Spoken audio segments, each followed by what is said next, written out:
In the mid-'80s, fewer than 3% of all people in most of our countries were using cell phones.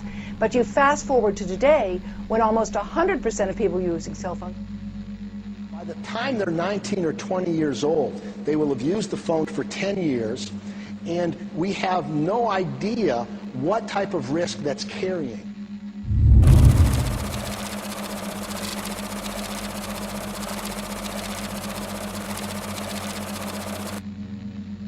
We've immersed ourselves in an ocean of electromagnetic radiation. It's all around us now. Invisible, we can't see it, but we know it's there. Every time you lift up your mobile phone, you know it's there. It's very, very hard to turn the clock back, or if not impossible to turn the clock back. But we need to be aware of the adverse health effects so that we have the choice of taking precaution against the exposures. At present, the World Health Organization statements regarding this are that it is real. We were not the only cancer cluster around a foam mast. There are many cancer clusters around foam masts. Most of the cancers which will arrive haven't arrived yet. How could we have possibly thought putting microwaves to our brain was safe? We just don't fully understand yet what we're doing. We have an announcement finally on whether cell phones cause cancer.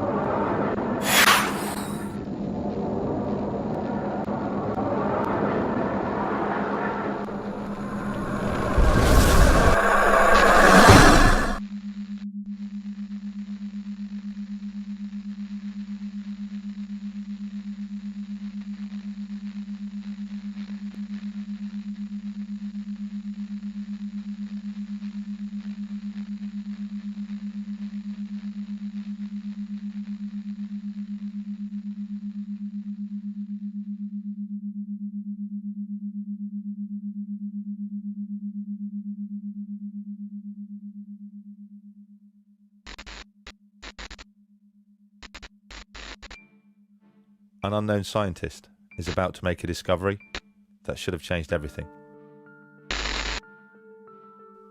His name was Winifred Otto Schumann.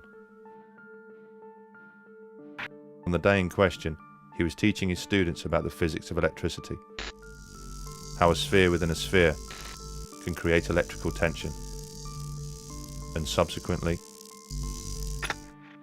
a frequency. Schumann's class had struggled to understand the subject, so to make it easier, the professor instructed them to imagine the Earth as one sphere and the ionosphere as another. He then asked them to calculate the tension that would exist in between. Having no idea himself, Schumann also began to calculate. Eventually, he arrived at a frequency of approximately 10 Hertz. As incredible as it seemed to Schumann, our planet had a pulse, a measurable frequency that surrounded life on Earth. Although the professor was proud of his find, he didn't see it as a hugely significant one, especially as it was only published in a small science journal, confined to the back pages, under the heading of Schumann resonance. It would take several years and an incredible twist of fate before the professor would begin to realize the true importance of Schumann resonance. That twist of fate had begun 30 years earlier with another German scientist by the name of Hans Berger. Using an EEG machine he had built himself, Berger had made the first ever recording of electrical frequency transmitted by the human brain. It was initially suggested the wave be named after the man who'd discovered it, but Berger, being a modest man, elected for an alphabetical name and called it the alpha wave.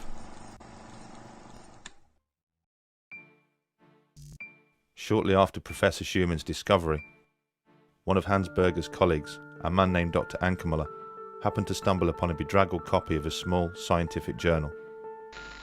The exact same small scientific journal that Professor Schumann's discovery had been published in several years before. He read the piece several times, shaking his head in disbelief. He realised instantly the magnitude of what was in front of him. The frequency of the alpha waves, recorded by Hans Berger, were almost identical to Schumann resonance. The frequency of the Earth.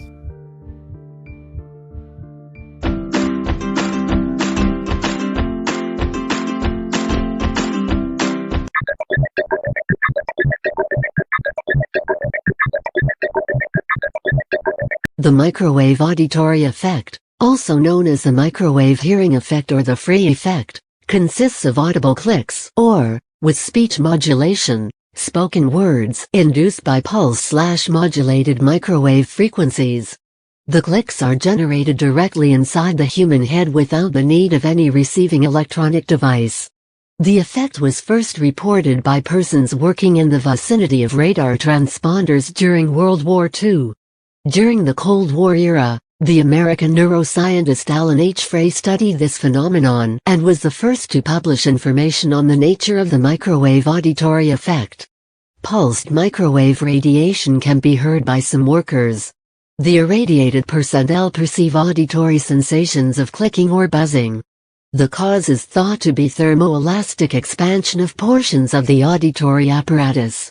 Competing theories explain the results of interferometric holography tests differently. In 2003-04, the Waveband Corporation had a contract from the U.S. Navy for the design of a maze system they called Medusa Mob Access Deterrent using silent audio intended to remotely, temporarily incapacitate personnel. The project was cancelled in 2005. The first American to publish on the microwave hearing effect was Alan H. Frey, in 1961. In his experiments, the subjects were discovered to be able to hear appropriately pulsed microwave radiation, from a distance of 100 meters from the transmitter. This was accompanied by side effects such as dizziness, headaches, and a pins and needles sensation. A decade later, an overview, in The American Psychologist, of radiation impacts on human perceptions, cites investigations at the Walter Reed Army Institute of Research that demonstrated receiverless wireless voice transmission. Appropriate modulation of microwave energy can result in direct wireless and receiverless communication of speech. A 1998 patent describes a device that can scare off birds from wind turbines, aircraft, and other sensitive installations by way of microwave energy pulses. Using frequencies from 1 GHz to about 40 GHz, the warning system generates pulses of milliseconds duration, which are claimed to be sensed by the bird's auditory systems. It is believed this may cause them to veer away from the protected object. As stated by the above-mentioned journal entry to the American Psychologist, the average densities of energy required to transmit longer messages would approach the current 10 MW/cm2 limit of safe exposure, which makes the technology improper for human telecommunication. For this very same receiverless wireless sound transmission to human beings, sound from ultrasound is used instead. Numerous individuals that might be suffering from auditory hallucinations, delusional disorders, or other mental illness have alleged that government agents use forms of mind control technologies based on microwave signals to transmit sounds and thoughts into their heads as a form of electronic harassment, referring to the technology as voice-to-skull or V2K. There are extensive online support networks and numerous websites maintained by people fearing mind control.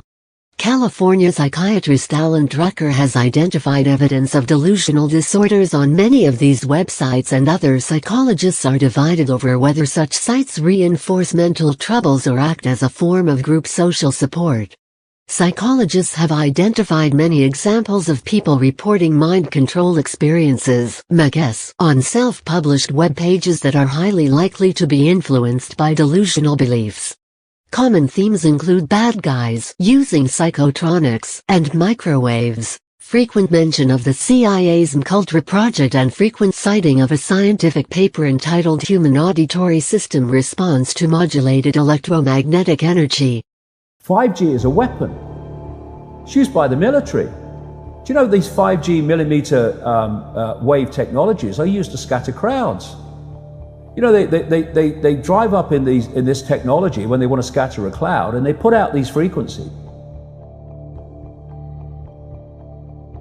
The world is aching for this information, and they're looking for answers to all these problems in the world. Are you feeling that more than ever? Oh, big time. I was looking around and observing people and observing events, and it was very clear that although there was not you know, this vast number of people that were saying, oh, there's a conspiracy or whatever, they were uncomfortable about the world. They were uncomfortable about what was happening. They couldn't articulate why they were uncomfortable, but they didn't like it. They felt uneasy about it. And so I started out on this speaking tour to basically say to those people, this is why you're feeling uneasy, because this is why these events are happening. They're not random, they're happening by actually long planned design.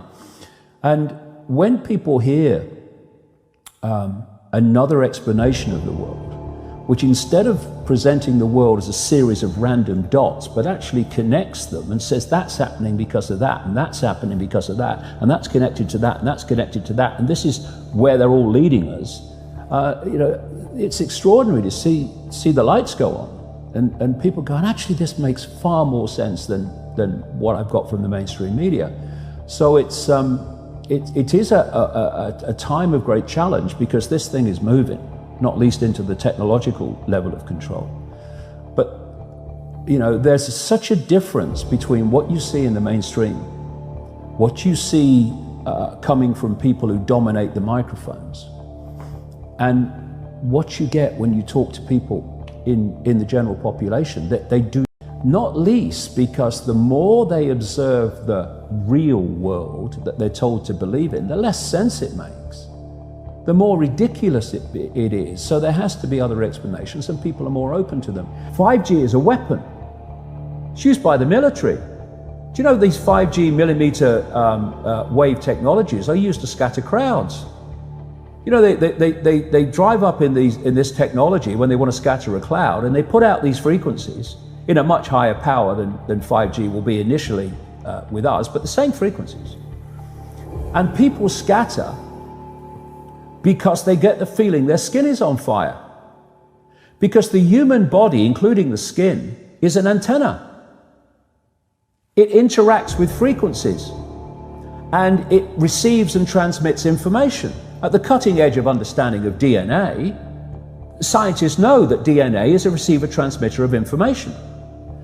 And so we are electromagnetic, electrical organisms, transmitters and receivers of information.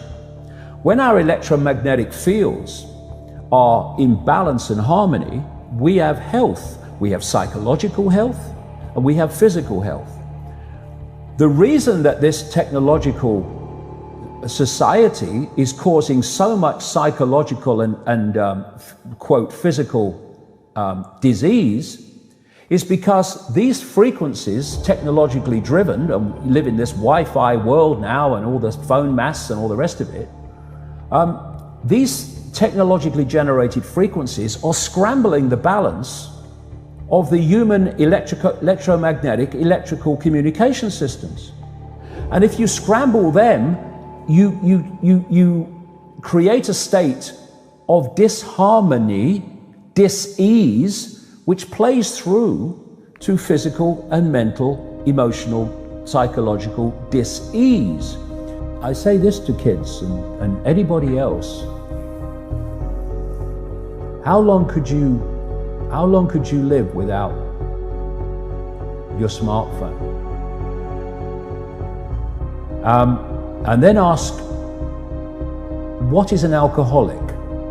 What, an alcoholic is someone addicted to alcohol? Yeah. Why is he addicted to alcohol? Because he can't stop drinking it. Yeah. But you can't put your phone down. And if you do, within a few minutes you pick it up again, because you're addicted to it.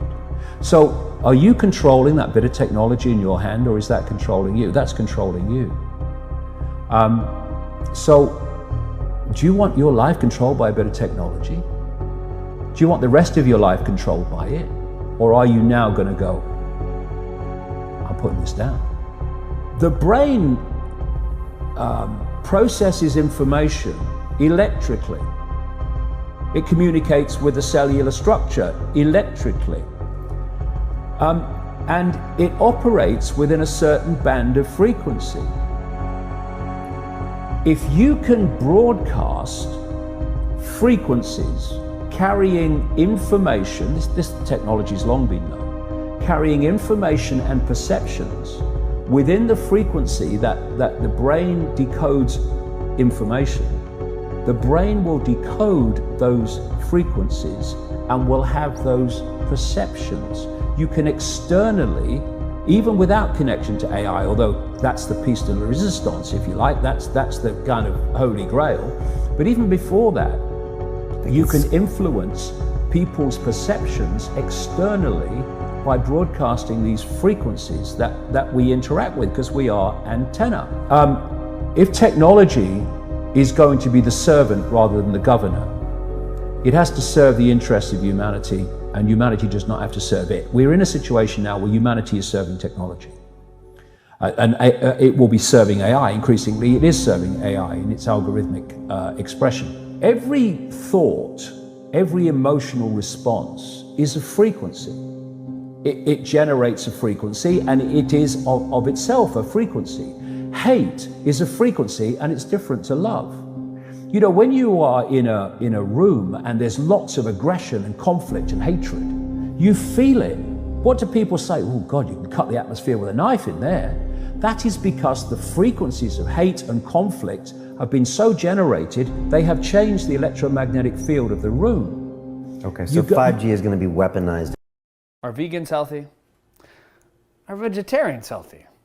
French fries and beer are vegan, so you tell me. It's against us potentially. Yeah, but the point being that they worked out the frequencies of various emotions, including rage and what have you. And basically, they can play across a community these frequencies without anyone knowing, and it starts to have an effect.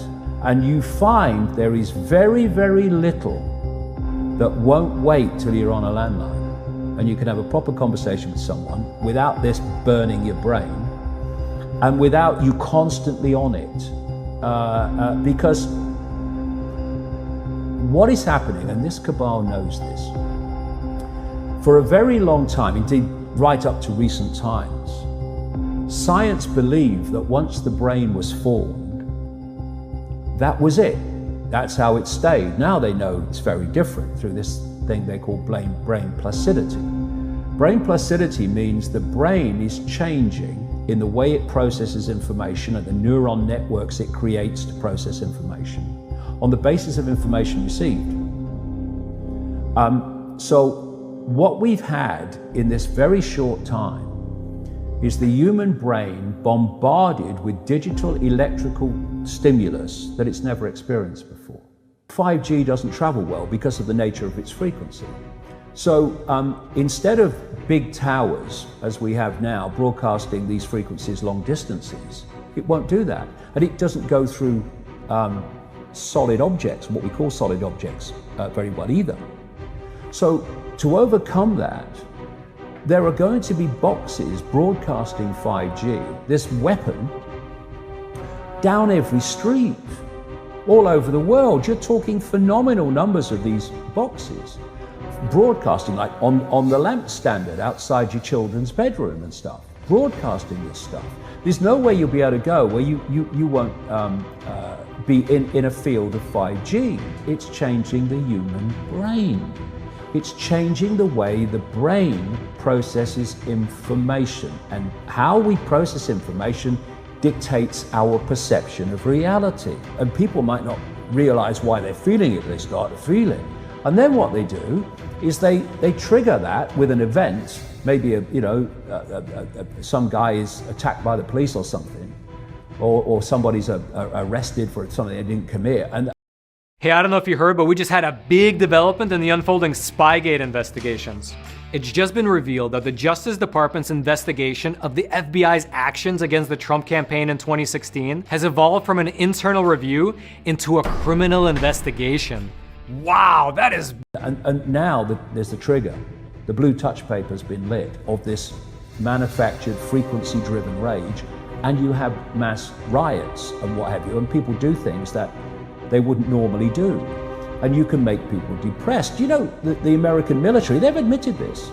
They have technology that fires frequencies at the enemy that basically breaks the enemy's spirit, so they give up and put their weapons down, because you're not supporting them going down this road of technological control.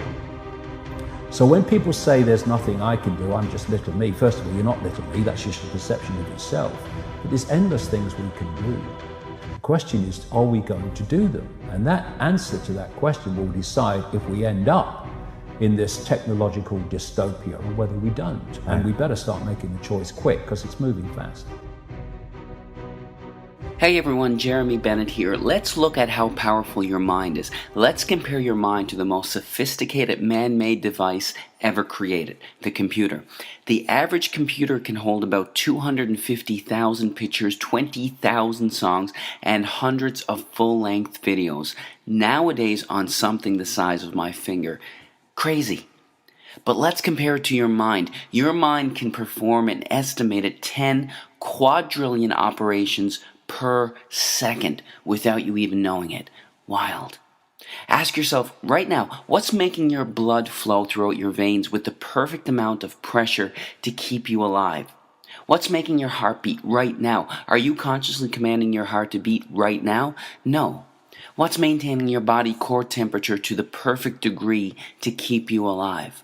What's doing the 6 trillion things to your 60 trillion cells every single second? It's something called your subconscious mind. This is the powerhouse to who you are. Your cat has it, even your puppy has it. But of all the things that your subconscious mind can do, it can't do one thing. And this thing can help you attract good things into your life, or can absolutely demolish your health. What is that one thing it can't do? It can't distinguish between a real event and something you merely think about. Sounds absolutely ridiculous, right? What happens when you have a nightmare? You wake up, your heart is pounding, you're sweating, and you're anxious beyond words. The nightmare existed in your mind. You weren't in any real danger at all, but your mind didn't know that. You physiologically reacted as if the nightmare was actually taking place in reality. There was a study conducted where a doctor hooked up an elite athlete, a professional skier, to a device that measured the athlete's muscle fibers. He told the skier to merely think about skiing down a hill without moving a muscle. The act of thinking about skiing down the hill actually made the same muscle fibers that would have actually fired off if he were to be actually skiing fire off from thoughts. This has been demonstrated time after time with the placebo effect. Group A suffering from a particular illness gets prescribed a pharmaceutical FDA-approved drug specifically designed to treat that illness. Group B suffering from the same illness gets a sugar pill, thinking it's real medication. Both groups get cured. In fact, the New England Journal of Medicine published a study involving 2 groups suffering from the same degenerative knee disorder. Group A had a surgery designed to scope out the knee and relieve the symptoms of the disorder. Group B, with the permission of the family, had a fake surgery, a placebo surgery, thinking that they had a real surgery. Only 3 small incisions were made in the kneecap, but no real surgery was performed. Both groups reported that the surgery was a success. In fact, researchers are suggesting that a minimum of 1/3 of all medical treatment, including surgery, is due to the belief that the treatment is going to work, the placebo effect. Most people don't realize that there is also something called the nocebo effect. It's practically the opposite of the placebo effect. The mind, instead of curing illness, contributes to illness. That's what a hypochondriac is. Their belief that they're going to develop a disease actually causes them to experience the symptoms of it. Whatever belief you hold in your subconscious mind will become your reality. Bottom line. That's how hypnosis works. The hypnotist implants the idea in the back of their subject's mind, and the subject experiences whatever they hold there. If they hold the belief that there's a spider on their arm, their eyes actually see a spider on their arm. An amazing demonstration occurs when the hypnotist walks towards his subject with his finger extended. He tells the subject that his finger is hot and burning. The hypnotist slowly touches the subject on their arm, and a blister actually forms in the exact place that the finger touched. Now, this is crucial to understand in all healing. Free will, as we understand it, is practically an illusion. In fact, 2 to 4% of the time, you decide what you want to do. You actually make the decision. 96 to 98% of the time, you don't. You're on autopilot. Your subconscious mind controls your decisions 96 to 98% of the time. Don't believe me? Do you like ice cream? If you do, snap your fingers and stop liking it. Do you enjoy watching sports? Snap your fingers and stop enjoying it. You can't. 96 to 98% of the time, everything we crave, desire, and act upon comes from what we hold predominantly in the back of our subconscious minds. Whatever we hold predominantly in the back of our subconscious minds, we are attracted to in life. What happens when you buy a new car? It's the only car you see on the road for the next 2.5 weeks. You saw those cars before you bought your car, but why didn't they stand out to you? Because you didn't own that car yourself. You weren't thinking about it yourself. What you hold in your mind, you're attracted to in life. That's how subliminal ads work so effectively. They work so effectively that they are banned in over 10 countries as a way to advertise. So if what you hold in the back of your subconscious mind shapes your reality, what shapes your subconscious mind? Practically everything that you're exposed to, everything that you see, hear, smell, taste, and feel is shaping your subconscious mind. Let's look at some specifics. Television. Here's a scary stat. By the time a child finishes elementary school, that child has witnessed an estimated 8,000 simulated murders on TV.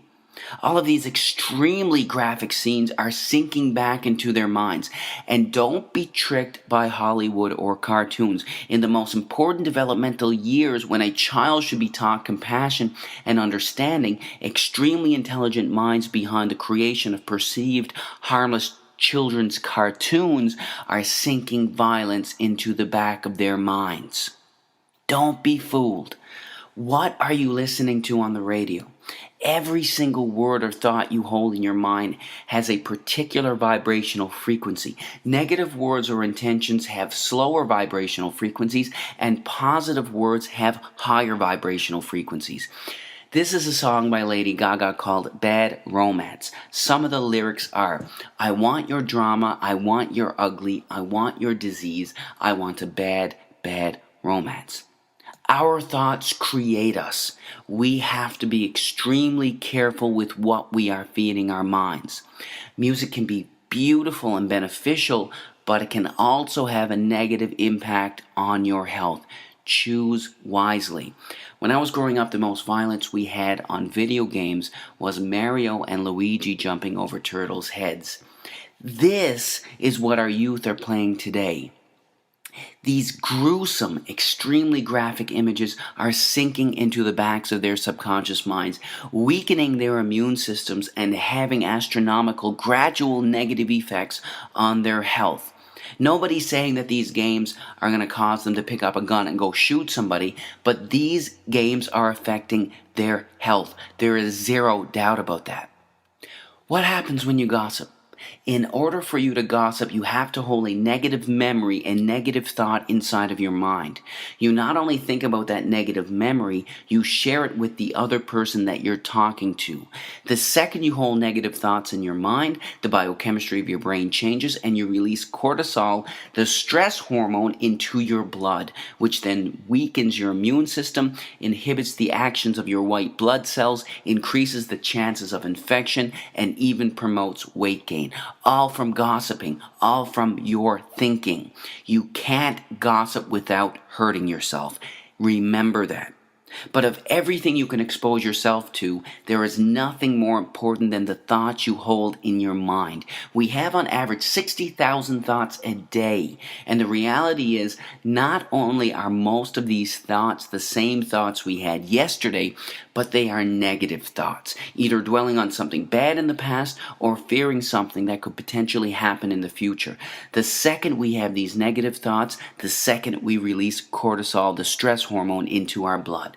Our thoughts create us. Most people believe that situations cause them anxiety, stress, or cause them to be depressed.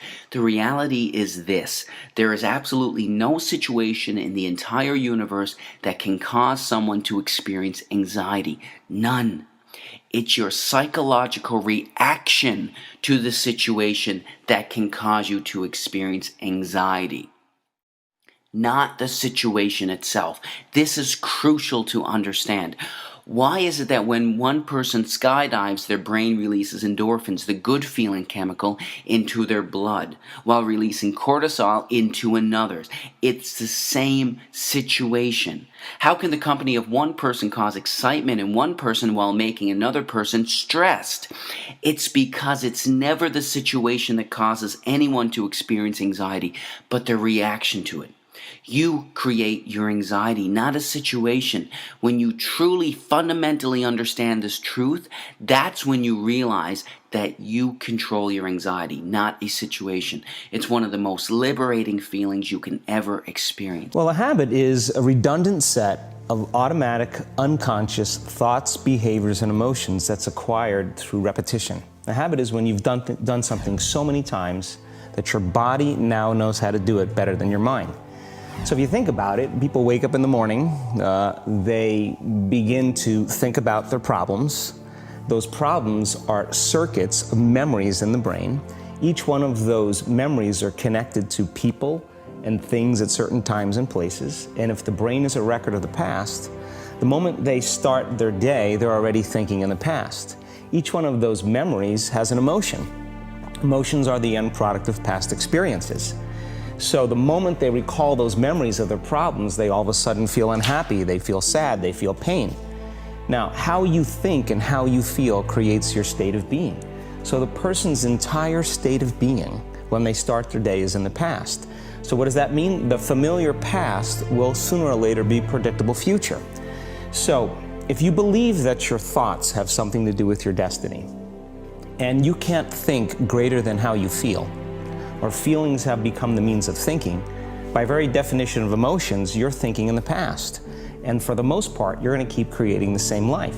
So then people grab their cell phone, they check their WhatsApp, they check their text, they check their emails, they check Facebook, they take a picture of their feet, they post it on Facebook, they tweet something, they do Instagram, they check the news, and now they feel really connected to everything that's known in their life. And then they go through a series of routine behaviors. They get out of bed on the same side, they go to the toilet, they get a cup of coffee, they take a shower, they get dressed, they drive to work the same way, they do the same things, they see the same people, they push the same emotional buttons, and that becomes the routine, and it becomes like a program. So now they've lost their free will to a program, and there's no unseen hand doing it to them. So when it comes time to change, the redundancy of that cycle becomes a subconscious program. So now 95% of who we are by the time we're 35 years old is a memorized set of behaviors, emotional reactions, unconscious habits, hardwired attitudes, beliefs, and perceptions that function like a computer program. So then a person can say with their 5% of their conscious mind, I want to be healthy, I want to be happy, I want to be free. But the body's on a whole different program. So then how do you begin to make those changes? Well, you have to get beyond the analytical mind, because what separates the conscious mind from the subconscious mind is the analytical mind.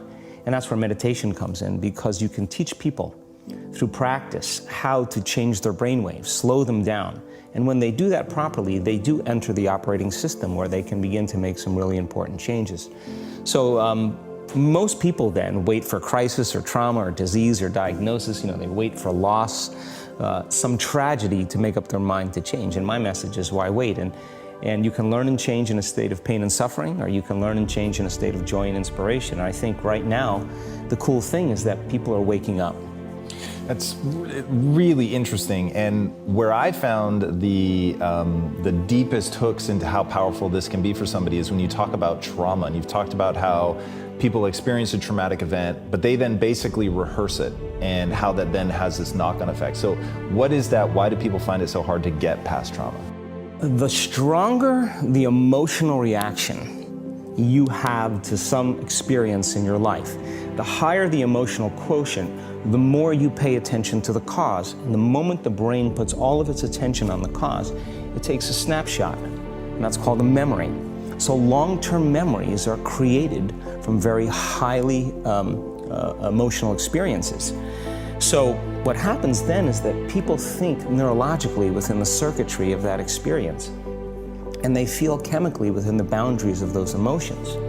And so when you have an emotional reaction to someone or something, most people think that they can't control their emotional reaction. Well, it turns out if you allow that emotional reaction, it's called a refractory period, to last for hours or days, that's called the mood. I say to someone, hey, well, what's up? You say, I'm in a mood. Well, why are you in a mood? Well, I had this thing happen to me 5 days ago, and I'm having one long emotional reaction.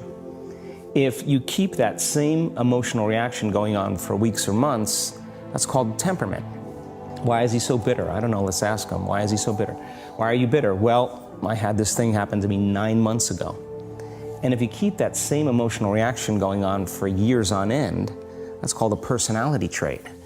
And so learning how to shorten your refractory period of emotional reactions is really where the work starts. So then people, when they have an event, what they do is they keep recalling the event because the emotions of stress hormones, the survival emotions, are saying pay attention to what happened because you want to be prepared if it happens again. Turns out most people spend 70% of their life living in survival and living in stress, so they're always anticipating the worst case scenario based on a past experience, and they're literally, out of the infinite potentials in the quantum field, they're selecting the worst possible outcome, and they're beginning to emotionally embrace it with fear, and they're conditioning their body into a state of fear. Do that enough times, body has a panic attack without you. You can't even predict it because it's programmed subconsciously. So then you say to the person, why are you this way? And they'll say, I am this way because of this event that happened to me 15 or 20 years ago. And what that means from a biological standpoint is that they haven't been able to change since that event. So then the emotions from the experience tend to give the body and the brain a rush of energy. So people become addicted to the rush of those emotions, and they use the problems and conditions in their life to reaffirm their limitation, so at least they can feel something. So now when it comes time to change, you say to the person, why are you this way? Well, every time they recall the event, they're producing the same chemistry in their brain and body as if the event is occurring, firing and wiring the same circuits and sending the same emotional signature to the body. Well, what's the relevance behind that? Well, your body is the unconscious mind. It doesn't know the difference between the experience that's creating the emotion and the emotion that you're creating by thought alone. So the body's believing it's living in the same past experience 24 hours a day, 7 days a week, 365 days a year. And so then when those emotions influence certain thoughts, and they do, and then those thoughts create the same emotions, and those same emotions influence the same thoughts, now the entire person's state of being is in the past. So then the hardest part about change is not making the same choices you did the day before, period. And the moment you decide to make a different choice, get ready because it's going to feel uncomfortable. The bigger thing is that we keep firing and wiring those circuits, they become more hardwired. So you have a thought and then the program runs. But it's the emotion that follows the thought. If you have a fearful thought, you're going to feel anxiety. The moment you feel anxiety, your brain's checking in with your body and saying, yeah, you're pretty anxious. So then you start thinking more corresponding thoughts equal to how you feel. Well, the redundancy of that cycle conditions the body to become the mind. So now, when it comes time to change, a person steps into that river of change and they make a different choice, and all of a sudden, they don't feel the same way. So the body says, well, you've been doing this for 35 years. You're going to just stop suffering and stop feeling guilty and stop feeling shameful, and you're not going to complain or blame or make excuses or feel sorry for yourself. Well, the body's in the unknown. So the body says, I want to return back to familiar territory. So the body starts influencing the mind, and it says, start tomorrow. You're too much like your mother. You'll never change. This isn't going to work for you. This doesn't feel right. And so if you respond to that thought as if it's true, that same thought will lead to the same choice, which will lead to the same behavior, which will create the same experience, which will produce the same emotion.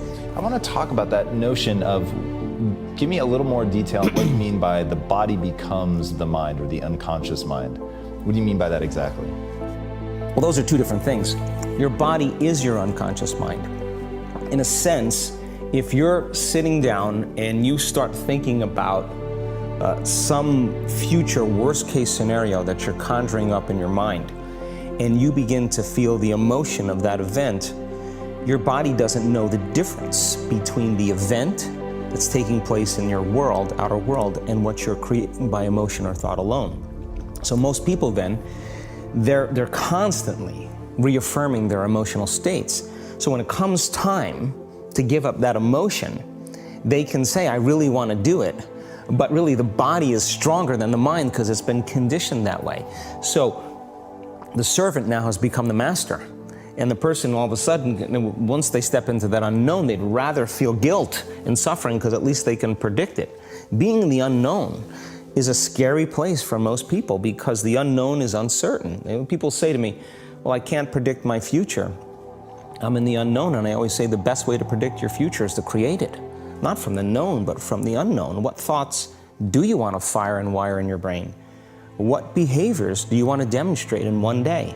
The act of rehearsing them mentally, closing your eyes, and rehearsing the action. The rehearsing the reaction of what you want, or the action? The action of what you want. By closing your eyes and mentally rehearsing some action. If you're truly present, the brain does not know the difference between what you're imaging and what you're experiencing in 3D world. So then you begin to install the neurological hardware in your brain to look like the event has already occurred. Now, your brain is no longer a record of the past. Now it's a map to the future. And if you keep doing it, priming it that way, the hardware becomes a software program. And who knows, you just may start acting like a happy person. And then I think the hardest part is to teach our body emotionally what the future will feel like ahead of the actual experience. So what does that mean? You can't wait for your success to feel empowered. You can't wait for your wealth to feel abundant. You can't wait for your new relationship to feel love, or your healing to feel whole. I mean, that's the old model of reality, of cause and effect, waiting for something outside of us to change how we feel inside of us. And when we feel better inside of us, we pay attention to whoever or whatever caused it. But what that means then is that from the Newtonian world is that most people spend their whole life living in lack, waiting for something to change out there. What do you mean the Newtonian world? The Newtonian world is all about the predictable. It's all about predicting the future. But the quantum model of reality is about causing an effect. The moment you start feeling abundant and worthy, you are generating wealth. The moment you're empowered and feel it, you're beginning to step towards your success. The moment you start feeling whole, your healing begins. And when you love yourself and you love all of life, you'll create an equal. And now you're causing an effect. And I think that's the difference between living as a victim in your world, saying, I am this way because of this person or that thing or this experience. They made me think and feel this way. When you switch that around, you become a creator of your world, and you start saying, my thinking and my feeling is changing an outcome in my life. And now, that's a whole different game, and we start believing more that we're creators of reality. So how do we go from, okay, I have this negative emotion, it's controlling my life, it's got me in this cycle of, I think about this emotion, which triggers a chemical reaction, which trains my body to feel that way, which makes it easier, more likely I will do it again, and so now I'm in this vicious cycle. And unconscious, and it's unconscious. Right, and you said, does your thinking create your environment, or does your environment create your thinking, which I thought was really, really interesting. So how do we then go from that, like mechanistically, to begin this visualization process of something that's empowering? It's me in a different state, it's my future self. Is it meditation? Is it, what does that look like? message. If you're not being defined by a vision of the future, then you're left with the old memories of the past, and you will be predictable in your life. And if you wake up in the morning and you're not being defined by a vision of the future, as you see the same people and you go to the same places and you do the exact same thing at the exact same time, it's no longer that your personality is creating your personal reality. Now your personal reality is affecting or creating your personality. Your environment is really controlling how you think and feel unconsciously, because every person, everything, every place, every experience has a neurological network in your brain. Every experience that you have with every person produces an emotion. So some people will use their boss to reaffirm their addiction to judgment. They'll use their enemy to reaffirm their addiction to hatred. They'll use their friends to reaffirm their addiction to suffering. So now they need the outer world to feel something. So to change then is to be greater than your environment, to be greater than the conditions in your world. And the environment is that seductive. So then why is meditation the tool? Well, let's sit down, let's close our eyes. Let's disconnect from your outer environment. So if you're seeing less things, there's less stimulation going to your brain. If you're playing soft music or you have earplugs in, less sensory information coming to your brain, so you're disconnecting from your environment. If you can sit your body down and tell it to stay like an animal, stay right here. I'm going to feed you when we're done. You can get up and check your emails, you can do all your texts, but right now, you're going to sit there and obey me. So then, when you do that properly, and you're not eating anything or smelling anything or tasting anything, you're not up experiencing and feeling anything, you would have to agree with me that you're being defined by a thought, right? So when the body wants to go back to its emotional past, and you become aware that your attention is on that emotion, and where you place your attention is where you place your energy, you're siphoning your energy out of the present moment into the past, and you become aware of that. And you settle your body back down in the present moment, because it's saying, well, it's 8 o'clock, you normally get upset because you're in traffic around this time, and here you are sitting, and we're used to feeling anger, and you're off schedule. Oh, it's 11 o'clock, and you usually check your emails and judge everybody. Well, the body's looking for that predictable chemical state.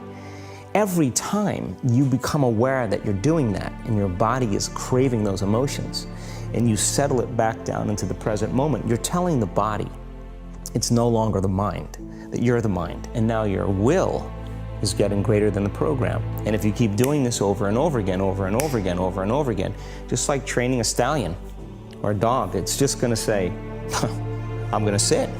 And the moment that happens, and the body's no longer the mind, when it finally surrenders, there's a liberation of energy. We go from particle to wave, from matter to energy, and we free ourselves from the chains of those emotions that keep us in the familiar past. And we've seen this thousands of times. In fact, we can actually predict it now on a brain scan.